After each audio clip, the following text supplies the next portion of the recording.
So since our p-value is larger than our significance level, we would fail to reject the null hypothesis. And that's what we say when we write out the conclusions. We say, since our p-value is larger than the significance level,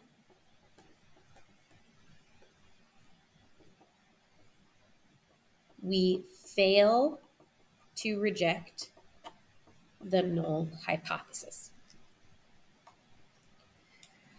And that is step 5 of our procedure. And remember that we also then need to put it into context. So what does that mean? If we fail to reject the null hypothesis, it essentially means that we're accepting the null hypothesis. And the null hypothesis is that the average is 1.2. So since he is trying to see if his friends play about the same amount that he does, this is saying, hey, his average is 1.2 and his friend's average is going to be equal to that. So since we are failing to reject the null hypothesis, in other words, accepting the null hypothesis, we say, okay, his friend's average is about the same as his. Will it be exactly 1.2? No. But the probability or the difference between his friend's average and his average is not statistically significant enough for us to say that it's different, right? So there's small errors, small movements that are like, or small changes between the two numbers, but it's not such a big change that we say, well, then they are doing two totally different things. They're still about the same. So to put this in words, we would say this means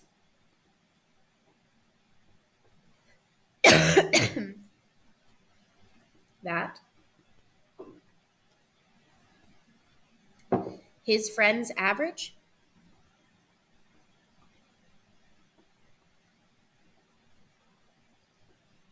is the same as his own. Or that his friend's video game hours is the same as his own, would be better. Okay, so that was our first dive into making conclusions about hypothesis tests.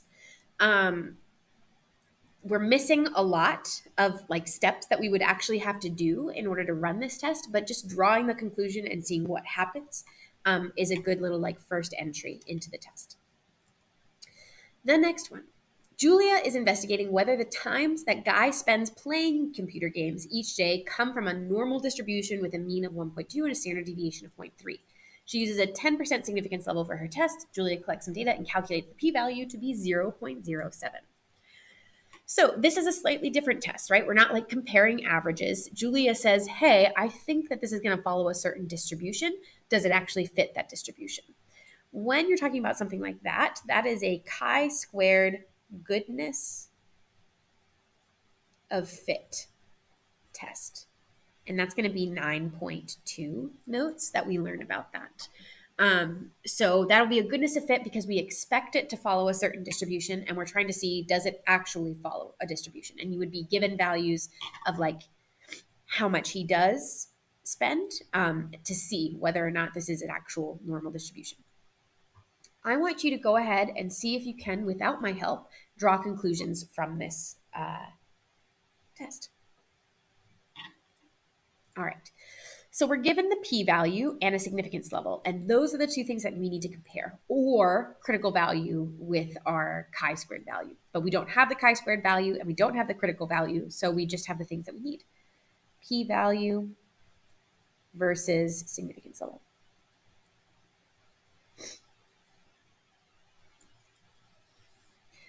Our p-value is 0.07. Our significance level is 0.1, which is 10%. Again, to compare, we could have the same decimal places by putting a 0 afterwards. So 7 compared to 10, 10 is larger.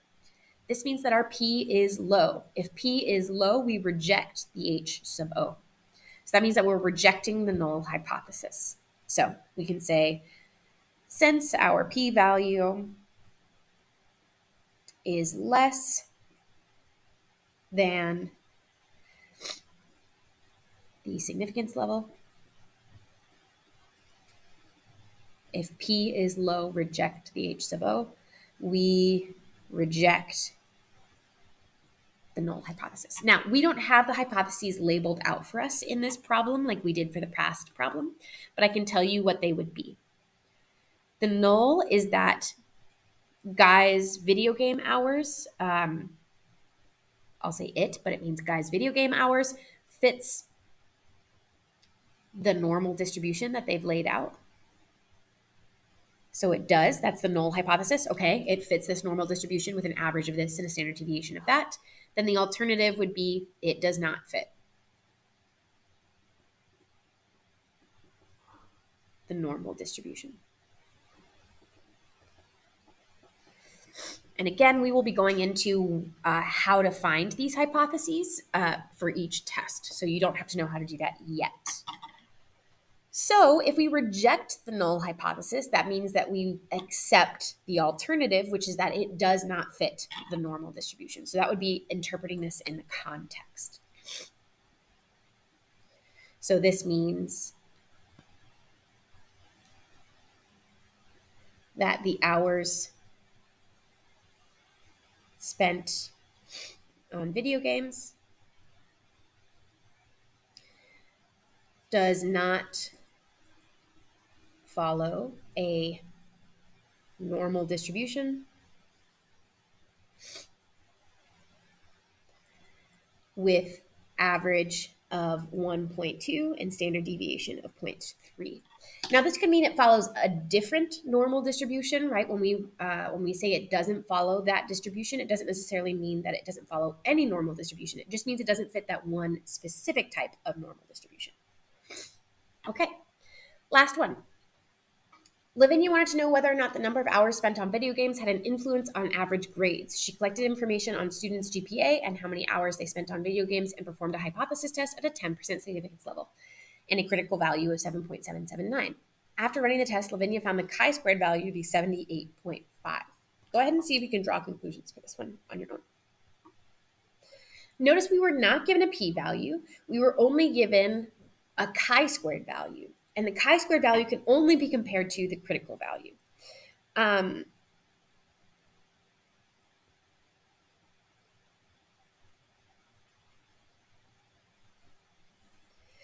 So the chi-squared value is 78.5, and that is definitely greater than 7.779.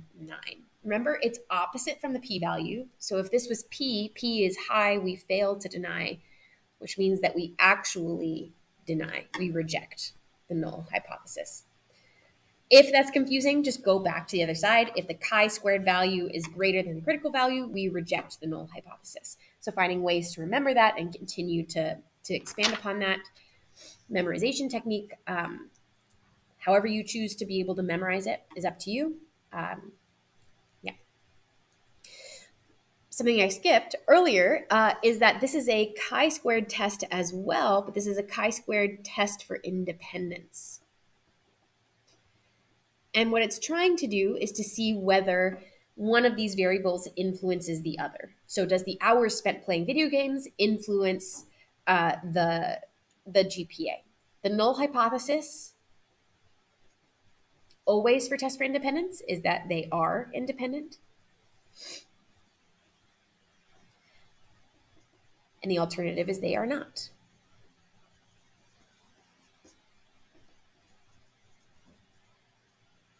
So if we reject the null hypothesis, that means that they are not independent, right? We're accepting the alternative, so saying that they have some sort of influence on each other. We don't know what type of influence. It could be a positive influence. It could be a negative influence. We don't know because we don't have the numbers. But it's saying, okay, they are not independent. There is some sort of influence. So to write our conclusion, it says, we will say, since our chi-squared value is larger than our critical value, we reject the null hypothesis. This means that the two are not independent. Um, okay, so that is hypothesis testing in a nutshell. For the rest of this unit, we will be looking more in depth to each of the hypotheses. I'm sorry for having such a long-winded uh, set of notes, but it's just important for you to get to the big idea first. All right, I'll see you later.